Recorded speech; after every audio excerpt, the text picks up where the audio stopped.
ভারত বাংলাদেশ সীমান্ত প্রায় সময় যেন উত্তপ্ত হয়ে যায়। প্রায়শই শোনা যায় বাংলাদেশ সীমান্ত থেকে কৃষক কিংবা কোনো নাগরিককে ধরে নিয়ে গেছে বিএসএফ। এছাড়াও গুলিবিদ্ধ হওয়া কিংবা মারা যাওয়ার ঘটনা তো ঘটেই থাকে। এর আগে চাঁপাইনবাবগঞ্জ সীমান্তে দুই দেশের সাধারণ নাগরিকের মাঝে এক সংঘর্ষের ঘটনা ঘটে। প্রায়ই ঘটতে চলা এই উত্তপ্ত পরিস্থিতির ধারাবাহিকতায় আবারও দুই বাংলাদেশি নাগরিককে ধরে নিয়ে গেছে বিএসএফ। দিনাজপুরের বিরল সীমান্ত থেকে দুইজন কৃষককে ধরে নিয়ে যায় তারা। তবে এবার থেমে থাকেনি বাংলাদেশি নাগরিকরা।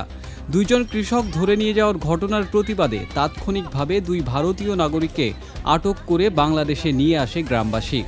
শুক্রবার সকাল 11:30টার দিকে বিরল উপজেলার ধর্মপুর ইউনিয়নের ধর্মজৈন সীমান্তের 320 মেইন পিলারের সাব পিলার 10 এর কাছে এই ঘটনা ঘটে।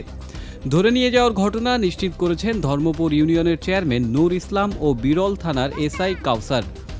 বিএসএফের কাছে আটককৃত দুই বাংলাদেশি হলেন ওই এলাকার ইসরায়েল ইসলামের ছেলে এনামুল ইসলাম ও এনামুল ইসলামের ছেলে মাসুম। স্থানীয় সূত্রে জানা যায়, বিরলের ধর্মপুর ইউনিয়নের ধর্মজৈন সীমান্তে ধান ও মাড়াইয়ের কাজ করছিলেন মাসুদ ও এনামুল নামের দুই কৃষক। শুক্রবার সকাল 12:30টার দিকে বিএসএফ সদস্যরা তাদেরকে ধরে নিয়ে যায়। এ ঘটনার পর দুই ভারতীয় নাগরিককে ধরে আনে গ্রামবাসী।